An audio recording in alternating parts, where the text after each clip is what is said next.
नमस्कार विद्यार्थी मित्रांनो, क्रिएटिव्ह मॅथ्स मराठी या आपल्या यूट्यूब चॅनलमध्ये तुमच्या सगळ्यांचं सहर्ष स्वागत आहे। आज आपण पाहणार आहोत इयत्ता 8वी इतिहासाचं पहिलं प्रकरण ज्याचं नाव आहे इतिहासाची साधने।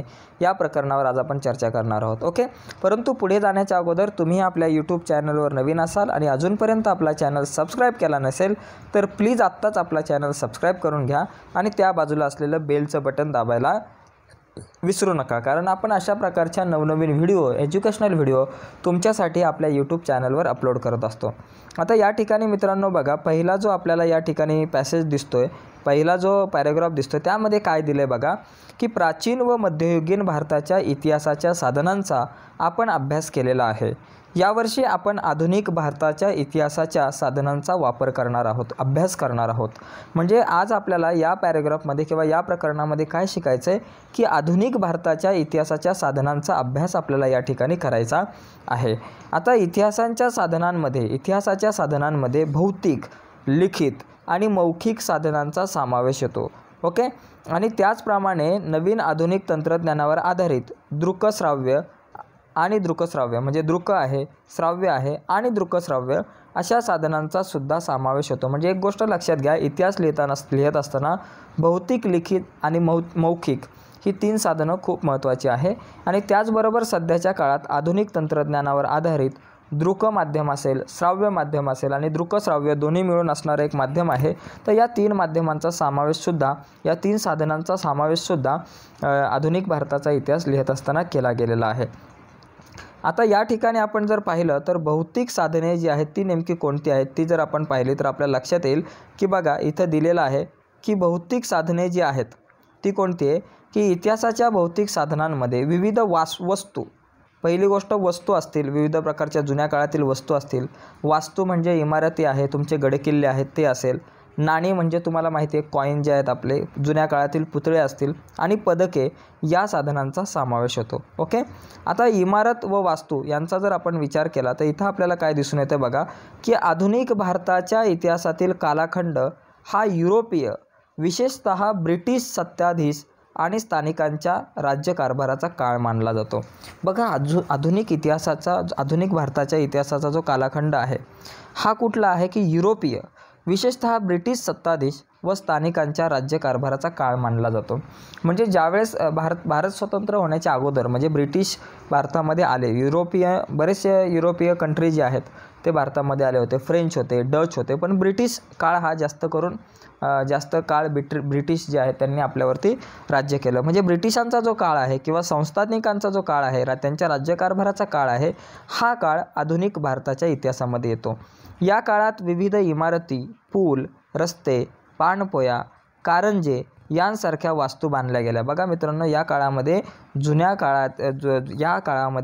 खूप मोठ्या मोठ्या इमारती बांधल्या गेल्या, पूल बांधले गेले, नवे रस्ते बांधले गेले, पाणपोया बांधल्या गेल्या। पाणपोया म्हणजे पाणी पिण्याची जे ठिकाणं आहेत, मोठ्या मोठ्या पाण्याच्या टाक्या वगैरे असतील। कारंजे म्हणजे फवारे जे आहेत, फाउंटन आहेत ते बांधले गेले, यांसारख्या वस्तू बांधल्या गेल्या। या इमारतींमध्ये प्रशासकीय कचेऱ्या, आता ह्या ज्या मोठ्या इमारती ज्या बांधल्या गेल्या, उदाहरणार्थ बाजूला दिलेले आहे बघा आगा खान पॅलेस वगैरे, म्हणजे या इमारतींमध्ये प्रशासकीय कचेऱ्या होत्या, अधिकाऱ्यांची तसेच नेत्यांची व क्रांतिकारांची निवासस्थाने आहे, संस्थानिकांचे राजवाडे आहेत, किल्ले आहे, तुरुंग आहे, यांसारख्या इमारतींचा समावेश होतो। या वास्तूंपैकी अनेक इमारती आज सुस्थितीत पाहावयास मिळतात। म्हणजे आजच्या काळातसुद्धा बऱ्याचशा इमारती आपल्याला सुस्थितीमध्ये पाहायला मिळतात। उदाहरणार्थ कोल्हापूरमध्ये शाहू पॅलेस आहे किंवा आपला CST जो आहे छत्रपती शिवाजी महाराज टर्मिनस आहे ते तुम्ही बघू शकताय। त्याचबरोबर बघा काही वस्तू राष्ट्रीय स्मारके म्हणून घोषित केलेल्या आहेत, म्हणजे राष्ट्रीय स्मारके म्हणून घोषित केलेल्या आहेत काही वस्तू या ठिकाणी वास्तू। तर काही इमारतींमध्ये संग्रहालये उभारण्यात आलेली आहे। उदाहरणार्थ अंदमान येथील सेल्युलर जेल येथे संग्रहालय आहे। म्हणजे काही ठिकाणं जे आहेत ते अजूनही उपयोगात आहेत। उदाहरणार्थ CST असेल म्हणजे छत्रपती शिवाजी महाराज टर्मिनस असेल किंवा शाहू पॅलेसेस असेल, आणि काही ज्या ठिकाणं आहेत ती संग्रहालये म्हणून घोषित करण्यात आलेली आहेत, तिथे संग्रहालय उभारण्यात आलेले आहेत। ओके, आता या वास्तूंना भेटी दिल्यानंतर आपणास तत्कालीन इतिहास, स्थापत्यशास्त्र, वास्तूंच्या स्वरूपावरून त्यावेळची आर्थिक संपन्नता याविषयी माहिती मिळते. बघा, तुम्ही जर गडकिल्ल्यांना जर भेट दिली तर त्या काळातलं वातावरण कसं होतं, त्या ठिकाणी त्या काळातली घरं कशी होती किंवा त्या काळामध्ये बांधकाम कशा प्रकारचं केलं जायचं, या सगळ्या गोष्टींवरती या सगळ्या मुद्द्यांवरती तुम्ही अभ्यास करू शकता किंवा या सगळ्या गोष्टींची तुम्हाला माहिती मिळू शकते. बघा, त्याचप्रमाणे जसे अंदमान येथील सेल्युलर जेलला भेट दिल्यावर स्वातंत्र्यवीर सावरकर यांच्या क्रांतिकार्याविषयी तुम्हाला माहिती मिळेल. त्याचबरोबर मुंबईतील मनी भवनाला किंवा वर्धा येथील सेवाग्राम आश्रमास भेट दिल्यावर गांधी युगाच्या इतिहासाविषयी तुम्हाला माहिती मिळेल. ओके, म्हणजे तुम्ही ज्या ज्या वास्तूंना भेट देता तुम्हाला त्या काळातला जो इतिहास आहे, या सगळ्या त्या काळातला इतिहास, त्या काळातली सामाजिक, राजकीय, आर्थिक परिस्थिती आहे, या संदर्भात माहिती मिळू शकते. आता बघा, वस्तू संग्रहालय आणि इतिहास. आता इतिहासाच्या अभ्यासासाठी बघा, या ठिकाणी तुमच्या लक्षात येईल की इतिहासाच्या अभ्यासासाठी वस्तू संग्रहालयामधून विविध वस्तू, चित्रे, छायाचित्रे यांसारख्या विविध गोष्टींचे जतन केलेले असते. म्हणजे इतिहासाच्या अभ्यासासाठी तुम्हाला बघा, वस्तू संग्रहालयांमधून विविध वस्तू असतील, चित्र असतील, छायाचित्रे असतील, यांसारख्या विविध गोष्टी ज्या आहेत त्या जतन केलेल्या असतात. पुण्यातील आगाखाना पॅलेस येथील गांधी स्मारक संग्रहालयात आपणास महात्मा गांधीजींच्या वापरातील अनेक वस्तू, कागदपत्रे पाहावयास मिळतात. म्हणजे आगाखान पॅलेस येथे गांधी स्मारक आहे, तर त्या महात्मा गांधी स्मारकांमध्ये तुम्हाला महात्मा गांधीजींच्या वापरातल्या अनेक वस्तू असतील त्या पाहायला मिळतात किंवा त्यांची कागदपत्रेसुद्धा पाहायला मिळतात, जेणेकरून त्या काळाविषयी तुम्हाला अधिक माहिती मिळेल. ओके, त्यानंतर आता हे झालं आपलं वास्तू आल्या, स्मारके आली, आता किंवा इमारती आणि वास्तू आल्या. आता पुतळे आणि स्मारके. बघा, पुतळे आहेत, स्मारके आहेत, तीसुद्धा आपण पाहतो. आता बघा, स्वातंत्र्यपूर्व व स्वातंत्र्योत्तर काळात अनेक व्यक्तींची स्मारके पुतळ्यांच्या स्वरूपात उभारले गेले.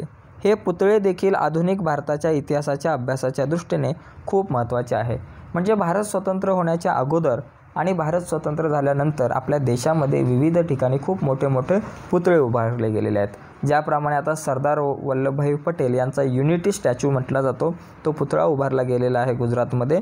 त्याचप्रमाणे अनेक मोठे मोठे पुतळे आपल्या देशामध्ये उभारले गेलेले आहेत. विविध पुतळ्यांवरून आपणास त्या काळातील राज्यकर्ते, त्यांची सामाजिक प्रतिष्ठित राज्यकर्ते जे आहेत, त्याचबरोबर सामाजिक प्रतिष्ठित व्यक्ती यांच्याविषयी माहिती मिळते. पुतळ्याच्या दर्शनी पाटीवर संबंधित व्यक्तीचे पूर्ण नाव, जन्म, मृत्यूची नोंद, त्या व्यक्तीचे थोडक्यात कार्य, जीवनपट यांच्याविषयी माहिती मिळते. उदाहरणार्थ, जे पुतळे स्थापन केलेले आहेत आणि त्या पुतळ्यांबरोबर त्या पुतळ्याच्या खाली त्या व्यक्तीचं नाव असतं, त्यांचं कार्य असतं, त्यांचा जन्म, मृत्यू आहे, या सगळ्या गोष्टींची माहिती आपल्याला मिळते.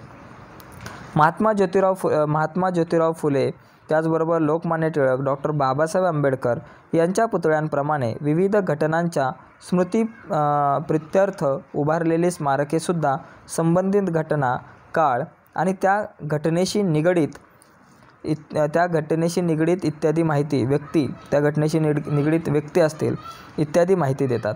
विविध ठिकाणी हुतात्मा स्मारकेसुद्धा आपल्याला आहेत, आढळून येतात. विविध भागामध्ये त्या भागातील हुतात्मा स्मारकेसुद्धा तुम्हाला पाहायला मिळतात. ओके, आता बघा, तुमच्या नजीकच्या परिसरात असणारी स्मारके आणि पुतळे यांविषयी माहिती मिळवा. त्यावरून तुम्हाला त्या घटनेची अथवा व्यक्तींविषयी कोणती माहिती मिळते याची नोंद घ्या. बघा, तुमच्या गावामध्ये, तुमच्या शहरामध्ये, आजूबाजूला विविध प्रकारच्या चौकांमध्ये किंवा बऱ्याच ठिकाणी तुम्हाला वेगवेगळ्या प्रकारची स्मारके किंवा पुतळे पाहायला मिळतात. ओके, आता लिखित स्वरूपाची साधने नेमकी कुठली यावरती आपण आता चर्चा करूयात. बघा, आधुनिक भारताच्या इतिहासाच्या लिखित साधनांमध्ये खालील बाबींचा समावेश होतो. बघा, इथं लिखित साधने काय आहे? पत्रव्यवहार आहे, नोंदी आहेत, वृत्तपत्रे आहेत, चरित्रे आहेत, नियतकालिके आहेत, फॅक्टरी रेकॉर्ड्स आहेत, आत्मचरित्रे आहेत आणि पुस्तके आहेत. या सगळ्या गोष्टींचा समावेश लिखित साधनांमध्ये होतो. इतिहास लिहित असताना सगळ्यात महत्त्वाची इम्पॉर्टंट साधने कोणती? तर लिखित साधने. ही गोष्ट लक्षात ठेवणं गरजेचं आहे मित्रांनो. आता इथं बघा, वृत्तपत्रे आणि नियतकालिके यांचा आता आपण विचार करूयात. वृत्तपत्रांमधून आपणास समकालीन घटनांविषयी माहिती मिळते. त्याचबरोबर एखाद्या घटनेचे सखोल विश्लेषण, मान्यवरांची मतमतांतरे, अग्रलेख प्रसिद्ध होत असतात. आपल्याला त्या काळातील राजकीय, सामाजिक, आर्थिक, सांस्कृतिक घडामोडींची माहिती मिळते. बघा मित्रांनो, वृत्तपत्र खूप महत्त्वाचे आहेत. आता मला भारत स्वतंत्र होण्याच्या अगोदरचं एखादं वृत्तपत्र मिळालं, ते मी वाचलं, तर तुम्हाला त्या काळातली भाषाशैली कशी होती हे सुद्धा लक्षात येतं, कारण भाषाशैलीसुद्धा बदलत जाते काही काळानंतर. त्याचबरोबर त्या काळातली ऐतिहासिक परिस्थिती कशी होती, बऱ्याच गोष्टींची माहिती तुम्हाला त्या काळातली मिळते वृत्तपत्रांच्या माध्यमातून. स्वातंत्र्यपूर्व काळात ज्ञानोदय, ज्ञानप्रकाश, केसरी, दीनबंधू, अमृत बाजार, पत्रिका यांसारखे वृत्तपत्रे लोकजागृतीची महत्त्वाची साधने होती, महत्त्वपूर्ण साधने होती. बघा, सुरुवातीच्या काळामध्ये जर बघितलं, भारत देश स्वतंत्र होण्याच्या दृष्टिकोनातून, लोकांमध्ये जनजागृती निर्माण करण्याच्या दृष्टिकोनातून वृत्तपत्रांचं कार्य खूप महत्त्वाचं होतं. मित्रांनो बघा, आत्ता जर आपण पाहतो टी व्ही चॅनलवरती बातम्या पाहतो, त्यांचा उद्देश काय असतो? TRP मिळवणे. कसा त्यांना जास्त फायदा होतील, कसे त्यांना जास्त पैसे कमवतील, कशा जास्तीत जास्त ॲडव्हर्टाईज मिळतील, हा उद्देश असतो. त्याच्यामध्ये निपक्षपणा जो आहे आत्ताच्या वृत्तपत्रांमध्ये किंवा आत्ताच्या टी व्ही चॅनलवरील बातम्यांमध्ये दिसत नाही किंवा त्यांच्या संपादकांमध्ये दिसत नाही. पण त्या काळामध्ये कसं होतं की एक उद्देश होता की देश स्वतंत्र झाला पाहिजे, लोकांमध्ये परिवर्तन घडून आलं पाहिजे, लोकांच्या विचारात परिवर्तन घडून आले पाहिजे, लोकांमध्ये जनजागृती निर्माण केली पाहिजे. अशा प्रकारची वृत्तपत्रे त्या काळामध्ये लिहिली जायची. ओके, आता पुढे बघा, दीनबंधू, अमृत बाजार, पत्रिका यांसारखी वृत्तपत्रे लोकजागृतीची महत्त्वपूर्ण साधने होती. या वृत्तपत्रांद्वारे आपल्याला ब्रिटिश सरकारची भारतविषयक धोरणे, त्यांचे भारतावरील परिणाम याविषयी अभ्यास करता येतो. म्हणजे त्या काळामध्ये ब्रिटिशांनी आपल्या देशाविषयी धोरणे कुठकुठली आखली होती आणि त्या धोरणांमधच्या चांगल्या वाईट बाजू या सगळ्या गोष्टींची माहिती त्या काळातल्या वृत्तपत्रांमध्ये आपल्याला पाहायला मिळते. ब्रिटिश काळात वृत्तपत्रे केवळ राजकीय नव्हे तर सामाजिक प्रबोधनाची साधने म्हणून काम करत होती. विष्णूशास्त्री चिपळूणकर यांनी निबंधमाला विष्णूशास्त्री चिपळूणकर यांनी निबंधमाला या मासिकातून लोकहितवादी उर्फ गोपाळ हरी देशमुख यांनी प्रभाकर या साप्ताहिकातून लिहिलेली शतपत्रे, यातून विविध सामाजिक व सांस्कृतिक विषयांवर भाष्य केले गेलेले आहे. बघा, लोकहितवादी म्हणजे गोपाळ हरी देशमुख यांचंसुद्धा काम वृत्तपत्र लेखनामध्ये खूप चांगलं होतं. पहिली गोष्ट, विष्णूशास्त्री चिपळूणकर यांनी निबंधमाला या मासिकातून आणि लोकहितवादी म्हणजेच गोपाळ हरी देशमुख यांनी प्रभाकर या साप्ताहिकातून लिहिलेली शतपत्रे ही खूप महत्त्वाची आहे, कारण या शतपत्रांमधून त्या काळातील सामाजिक आणि सांस्कृतिक विषय जो आहे याची आपल्याला चांगली माहिती मिळते. आता बघा, डॉक्टर बाबासाहेब आंबेडकर यांनीसुद्धा अनेक वृत्तपत्रांसाठी काम केलं, स्वतः त्यांनी काही वृत्तपत्रे निर्माण केली. बघा, डॉक्टर बाबासाहेब आंबेडकरांनी 1920च्या जानेवारी महिन्यात मूक नायक हे पाक्षिक सुरू केलं सुरुवातीला, परंतु त्यांना पुढील विद्याभ्यासाकरता इंग्लंडला जावे लागले. म्हणजे अभ्यास करण्यासाठी किंवा ज्ञान अर्जित करण्यासाठी, शिकण्यासाठी त्यांना इंग्लंडला जावे लागले. त्यामुळे त्यांनी हे पत्र आपल्या सहकाऱ्यांकडे सोपवले. डॉक्टर बाबासाहेब आंबेडकरांनी एप्रिल 1927मध्ये बहिष्कृत भारत हे पत्र सुरू केले. सामान्य जनतेने प्रबोधन व संघटन करण्यासाठी बहिष्कृत भारत या पत्रातून त्यांनी लिखाण केले. म्हणजे सामान्य जनतेचे प्रबोधन झाले पाहिजे आणि संघटन झाले पाहिजे हा दृष्टिकोन डोळ्यासमोर ठेवून त्यांनी बहिष्कृत भारत या पत्रातून लिखाण केले. याशिवाय जनता व प्रबुद्ध भारत ही आणखी 2 त्यांची वृत्तपत्रे. ओके, आता बघा, आता हे झालं, काही बऱ्याचशा गोष्टींवरती आपण चर्चा केली की बाबा इतिहासाच्या साधनांविषयी. त्याच्यामध्ये इमारत व वास्तू होत्या, पुतळे आणि स्मारके होती. त्याचबरोबर लिखित साधनेमध्ये आपण वृत्तपत्रे व नियतकालिके पाहिले. आता त्यानंतर नकाशे आणि आराखडे यांच्यावर आपण चर्चा करूयात. नकाशा हे देखील इतिहासाचे महत्त्वाचे साधन मानले जाते. बघा, नकाशा हे सुद्धा इतिहासाचं खूप महत्त्वाचं इम्पॉर्टंट असं साधन आहे. ओके, नकाशावरून आपणास शहराचे किंवा एखाद्या ठिकाणाचे बदलणारे स्वरूप अभ्यासता येते आपल्याला. ब्रिटिश काळात स्थापन झालेल्या सर्वे ऑफ इंडिया या स्वतंत्र विभागाने भारताच्या विविध प्रांतांचे, शहरांचे शास्त्रशुद्ध पद्धतीने सर्वेक्षण करून नकाशे तयार केलेले आहेत. नकाशांप्रमाणे वस्तू विशारदांनी तयार केलेले आराखडे हे देखील इमारत स्थापत्य शास्त्राच्या तसेच एखाद्या भागाच्या विकासाचे टप्पे अभ्यासनाच्या दृष्टीने खूप महत्त्वाचे असतात. बघा, नकाशे जे आहेत, आपण नकाशांचा जर विचार केला की नकाशाच्या आधारावरती सुद्धा आपल्याला बरीच माहिती मिळत असते. बघा, नकाशे हे इतिहासाच्या अभ्यासासाठी खूप महत्त्वाचं साधन आहे. नकाशावरून आपल्याला काय शहराचे किंवा एखाद्या ठिकाणाचं जे बदलणारं स्वरूप आहे ते आपल्या लक्षात येते. आता इथं ही गोष्ट लक्षात ठेवणं गरजेचं आहे की ब्रिटिश काळामध्ये स्थापन झालेल्या सर्वे ऑफ इंडिया हे नाव लक्षात ठेवा. या स्वतंत्र विभागाने भारताच्या विविध प्रांतांचे शहरांचे शास्त्रशुद्ध पद्धतीने सर्वेक्षण करून नकाशे तयार केलेले आहेत. ओके. आता नकाशांप्रमाणे वास्तुविशारदांनी तयार केलेले आराखडे हे देखील इमारत स्थापत्यशास्त्राच्या तसेच एखाद्या भागाच्या विकासाचे टप्पे अभ्यासनाच्या दृष्टीने खूप महत्त्वाचे. म्हणजे त्या काळामध्ये ज्यावेळेस नकाशे किंवा मोठ्या इमारती बांधण्याच्या अगोदर जे काही नकाशे आराखडे काढले जातात तर त्या काळामध्ये कशा प्रकारे बांधकाम केलं जायचं, नकाशे कसे बनवले जायचे आणि आत्ताच्या काळामध्ये कसे नकाशे बनवले जातात बांधकामाच्या दृष्टिकोनातून, तर ती प्रगती झालेली आहे ती आपल्याला अभ्यासता येते. बघा, उदाहरणार्थ मुंबई पोर्ट ट्रस्ट या विभागाकडे मुंबई बंदराचे मूळ आराखडे आहेत सगळे. हे बंदर पुढे विकसित करताना वास्तुविशारद आणि अभियंत्यांनी केलेल्या आराखड्यावरून आपणास मुंबई नगरीच्या विकासाची माहिती मिळू शकते. म्हणजे मुंबई पोर्ट ट्रस्ट यांच्याकडं मुंबईचं मूळ म्हणजे सुरुवातीला जे मुंबई बंदर सुरू झालं होतं तेव्हाचे आराखडे आहेत आणि आता किती बदल झालेले आहेत ते सुद्धा आपल्याला दिसू शकतात त्याच्यामध्ये.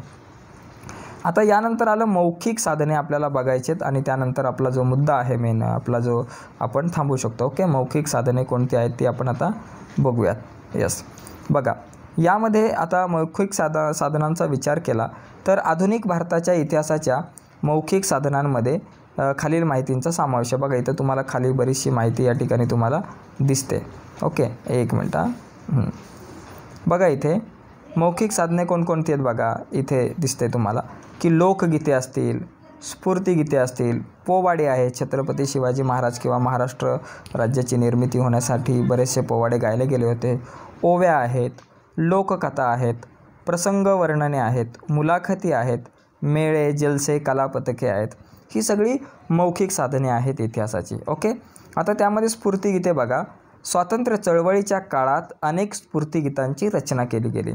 त्यापैकी अनेक गीते आज लिखित स्वरूपात उपलब्ध आहेत, परंतु अनेक अप्रकाशित स्फूर्तिगीते स्वातंत्र्य सैनिकांना मुखोद्गत झालेले आहेत. या स्फूर्तिगीतातून आपल्याला स्वातंत्र्यपूर्व काळातील परिस्थिती, स्वातंत्र्य आंदोलनामागील प्रेरणा याविषयी माहिती मिळते. म्हणजे स्फूर्तिगीतं जी आहेत आज लिखित स्वरूपामध्ये पण आहेत बरेचसे, पण त्या लिखित स्वरूपाबरोबर बरीचशी स्फूर्तिगीते जी आहेत ती अलिखित स्वरूपात आहेत आणि ती अनेक जुन्या स्वातंत्र्य सैनिकांना पाठ आहेत. ओके. आता या स्फूर्तिगीतांमधून भारत स्वतंत्र होण्याच्या अगोदरची आपल्या देशाची परिस्थिती काय होती या संदर्भात खूप चांगली माहिती आपल्याला मिळू शकते. ओके. आता यानंतर पोवाडे आहेत आपल्याकडं. पोवाडे बघा, पोवाड्यांच्या माध्यमातून ऐतिहासिक घटनेची तसेच व्यक्तींच्या कार्याविषयी माहिती मिळते. म्हणजे पोवाडा म्हणजे एखाद्या व्यक्तीविषयी पोवाडा म्हणजे एखाद्या व्यक्तीची माहिती मिळते किंवा ऐतिहासिक घटनांची माहिती मिळते. ब्रिटिश आमदानीत 1857चा स्वातंत्र्य लढा, विविध क्रांतिकारांनी केलेले पराक्रम यावर आधारित पोवाडे रचलेले आहेत. म्हणजे बघा, ब्रिटिश आमदानीत म्हणजे त्या काळामध्ये 1857चा जो स्वातंत्र्य लढा आहे त्याचबरोबर विविध क्रांतिकारकांनी केलेले पराक्रम यावर आधारित अनेक पोवाडे रचले गेले त्या काळात. लोकांमध्ये प्रेरणा, चैतन्य निर्माण करण्यासाठी या पोवाड्यांचा उपयोग करण्यात येत असे. म्हणजे लोकांमध्ये चैतन्य निर्माण करणं, लोकांमध्ये प्रेरणा निर्माण करण्यासाठी पोवाडे जे आहेत त्यांचा वापर केला जात होता. आता छत्रपती शिवाजी महाराज यांच्या कार्यावरती सुद्धा अनेक पोवाडे आपल्याला पाहायला मिळतात, ऐकायला मिळतात. स्वातंत्र्य लढ्याप्रमाणेच सत्यशोधक समाजाने पोवाड्यांच्या माध्यमातून केलेली शोषित वर्गातील जागृती, संयुक्त महाराष्ट्राचा लढा यांसारख्या घटनांवर आधारित पोवाड्यांची रचना केलेली आहे. बघा, पोवाड्यांच्या माध्यमातून बघा की शोषित वर्गातील जागृती म्हणजे एखाद्या ठराविक वर्गाचं शोषण केलं जातं त्याच्यामध्ये जागृती निर्माण करण्यासाठी पोवाडे निर्माण केले. त्याचबरोबर संयुक्त महाराष्ट्राचा जो लढा आहे या घटनांवरती सुद्धा अनेक पोवाडे रचले गेले होते. आता अण्णाभाऊ साठे आहेत, तुम्हाला माहिती आहे, लोकशाहीर अण्णाभाऊ साठे म्हणा यांसारख्या लोकशाहीरांनी सुद्धा खूप मोठे पोवाडे त्या काळामध्ये संयुक्त महाराष्ट्राच्या स्वतंत्र लढ्यामध्ये लिहिले होते आणि त्याच्या माध्यमातून जनजागृती केली होती. आता यानंतर बघा, दृकश्राव्य आणि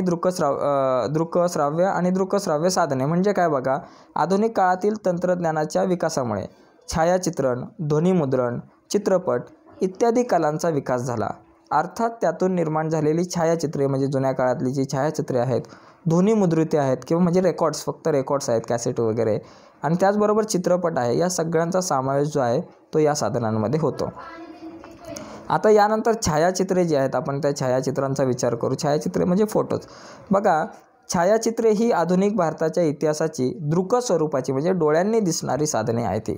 छायाचित्रण कलेचा शोध लागल्यानंतर विविध व्यक्ती, घटना, त्याचप्रमाणे वस्तू व वास्तू यांची छायाचित्रे काढण्यात येऊ लागली. म्हणजे जे काही मोठी लोकं आहेत त्या काळातली महत्त्वाची लोकं असतील किंवा विविध चांगल्या महत्त्वाच्या घटना असतील यांची छायाचित्र त्या काळामध्ये काढली जाऊ लागली. या छायाचित्रांमधून आपणास व्यक्ती तसेच प्रसंग जसे होते किंवा घडले याची दृश्य स्वरूपात आपल्याला माहिती मिळते. म्हणजे एखादा जुन्या काळातला फोटो जर तुम्ही पाहिला खूप वर्षापूर्वीचा तर त्या काळात लोकांची कपडे कशी होती, राहणीमान कसं होतं, या सगळ्या गोष्टी तुम्हाला दिसू शकतात. मध्ययुगीन काळातील व्यक्ती कशा दिसत होत्या किंवा घटना कशा घडल्या यांची चित्रे उपलब्ध आहेत. परंतु सदर चित्रे किती विश्वसनीय आहेत याबाबत प्रश्न उपस्थित केले जातात. ओके, या तुलनेत छायाचित्रे ही अधिक विश्वसनीय बरं का. म्हणजे चित्रे आणि छायाचित्रे, छायाचित्रे म्हणजे फोटो आणि चित्रे म्हणजे हाताने काढलेले. आता जुन्या काळामध्ये मध्ययुगीन काळामध्ये ज्या गुहांमध्ये जी चित्र काढलेली गेलेली आहेत ती किती विश्वसनीय हे सांगता येत नाही. परंतु आधुनिक भारताच्या इतिहासाचा अभ्यास करत असताना जे फोटो काढले होते कॅमेऱ्याच्या माध्यमातून ती जास्त विश्वसनीय माहिती आहे असे मानलं जातं. व्यक्तींच्या छायाचित्रांवरून ती व्यक्ती कशी दिसत होती, तिचा पेहराव कसा होता याविषयी माहिती मिळते. प्रसंगाच्या छायाचित्रांमधून संबंधित प्रसंग नजरेत उभा राहतो किंवा वस्तूंच्या छायाचित्रांमधून त्यांचे स्वरूप आपल्या लक्षात येते. ओके, आता यानंतर आला रेकॉर्ड्स. ध्वनिमुद्रिते म्हणजे रेकॉर्ड्स जे आहेत त्याचा आपण विचार करूयात रेकॉर्ड्सचा. बघा, आता रेकॉर्ड्सचा जर आपण विचार केला या ठिकाणी तर छायाचित्रण कलेप्रमाणे ध्वनिमुद्रण तंत्राचा शोध खूप महत्त्वाचा आहे. ध्वनिमुद्रिते किंवा रेकॉर्ड्स ही इतिहासाची श्राव्य स्वरूपाची साधने आहेत, कारण ही ऐकली जातात. कॅसेट्स जुन्या काळामध्ये गाणी जशी आपण ऐकतो ना तशीच जुन्या काळामध्ये काही ध्वनिमुद्रणे रेकॉर्ड्स केली जायची. आधुनिक काळात नेत्यांनी किंवा महत्त्वाच्या व्यक्तींनी केलेली भाषणे, गीते ध्वनिमुद्रित स्वरूपात उपलब्ध आहेत. त्याचा वापर इतिहासाची साधने म्हणून केला जाऊ शकतो. उदाहरणार्थ स्वतः रवींद्रनाथ टागोरांनी गायलेले जनगणमन हे राष्ट्रगीत किंवा सुभाषचंद्र बोस यांचे भाषण याचा वापर आधुनिक भारताच्या इतिहासाच्या अभ्यासात श्राव्य साधने म्हणून केला जातो. ओके, आता यानंतर सगळ्यात महत्त्वाचा भाग म्हणजे चित्रपट आहे. बघा, तुम्ही जुन्या काळातील काही चित्रपट बघितले तर तुम्हाला त्या काळातील तो काळ कसा होता याचा अंदाज येतो. चित्रपट हा आधुनिक तंत्रज्ञानाचा एक आगळा आविष्कार मानला जातो. 20व्या शतकात चित्रपट तंत्रज्ञानात मोठ्या प्रमाणात प्रगती झालेली आहे, तुम्हाला दिसून येईल. ओके, 1913मध्ये भारतीय चित्रपट सृष्टीची मुहूर्तमेढ दादासाहेब फाळके यांनी रोवली होती. ओके, भारतीय स्वातंत्र्य लढ्यातील दांडी यात्रा, मिठाचा सत्याग्रह, चले जाव आंदोलन यांसारख्या ऐतिहासिक प्रसंगाच्या ध्वनी चित्रफित उपलब्ध आहेत. या चित्रफितीमुळे घडलेली घटना आपल्याला जशीच्या तशी पाहायला मिळते त्या काळातील. ओके, आता बघा, प्राचीन आणि मध्ययुगीन काळाच्या तुलनेत आधुनिक भारताच्या इतिहासाचा अभ्यास करण्यासाठी विपुल प्रमाणात विविध प्रकारची साधने उपलब्ध आहेत. या कालखंडातील भौतिक साधने बऱ्याच प्रमाणात सुस्थितीत आहेत. अभिलेखकारामध्ये जर आपण पाहिलं, अभिलेखागारात जतन करून ठेवलेली अनेक लिखित साधनेही उपलब्ध आहेत. लिखित साधनांचा वापर करताना मात्र ते विचार कोणत्या विचारांनी प्रेरित होते बरं का. म्हणजे लिखित साधनांचा वापर करत असताना ज्या व्यक्तीने लिहिला गेलेलं आहे एखादं साधन किंवा एखादी कादंबरी, कथा, कविता त्या काळामध्ये ती कुठल्या प्रेरणेने नेमकी घेतलेली आहे, एखाद्या घटनेकडे पाहण्याचा साधनकर्त्याचा दृष्टिकोन काय आहे हे तपासून घेणं खूप गरजेचं आहे. अशा साधनांचे जतन करणे आवश्यक आहे. ओके, तर ऐतिहासिक साधनांचे जतन केल्यामुळे इतिहासाचा हा समृद्ध वारसा आपल्या भावी पिढीकडे सोपवता आपल्याला येऊ शकतो. ओके, तर आता आपण काय करू, काही रिकाम्या जागा वगैरे आहेत त्या आपण बघूयात, आपण त्याची उत्तर काय असू शकतात. या ठिकाणी बघा, इथं आपल्याकडे 3 रिकाम्या जागा दिसतात. याच्यामध्ये इतिहासाच्या साधनांमधील टिंबटिंब साधने आधुनिक तंत्रज्ञानावर आधारित आहेत. कुठली साधने आधुनिक तंत्रज्ञानावर आधारित आहेत, तर दृकश्राव्य साधने ही आधुनिक तंत्रज्ञानावर आधारित आहे हे तुम्ही सांगू शकताय. ओके, दुसरा मुद्दा आहे, पुण्यातील टिंबटिंब या गांधी स्मारक संग्रहालयात गांधीजींच्या इतिहासाविषयी माहिती मिळते. कुठे आहे, पुण्यामध्ये आगा खान पॅलेसमध्ये. आपण पाहिलं होतं आगा खान पॅलेसमध्ये आहे, याचं उत्तर आगा खान पॅलेस असणार आहे. त्याचबरोबर 20व्या शतकातील आधुनिक तंत्रज्ञानाचा एक आगळा आविष्कार म्हणजे काय बघा, 20व्या शतकातील आधुनिक तंत्रज्ञानाचा एक आगळा आविष्कार म्हणजे छायाचित्र आहे. पण चेक करू आपण छायाचित्र का चित्रपट, जरा ते बघितलं पाहिजे. 20व्या शतकातील 20व्या शतकात चित्रपट तंत्रज्ञानात खूप मोठ्या प्रमाणात बघा चित्रपट आहे मित्रांनो, याचं उत्तर काय असणार आहे? चित्रपट या ठिकाणी आपल्याला दिसतंय, छायाचित्र नाही तर चित्रपट. ओके. त्यानंतर बघा ब्रिटिश काळात वृत्तपत्रे सामाजिक प्रबोधनाची साधने म्हणून काम करत होती. तर ही सगळ्या गोष्टी विधाने स्पष्ट करा वगैरे आहेत. तर नक्कीच तुम्हाला ही व्हिडिओ आवडली असेल तर मित्रांनो आपल्या या व्हिडिओला लाईक करा, नवीन असेल तर चॅनल सबस्क्राईब करून घ्या. धन्यवाद.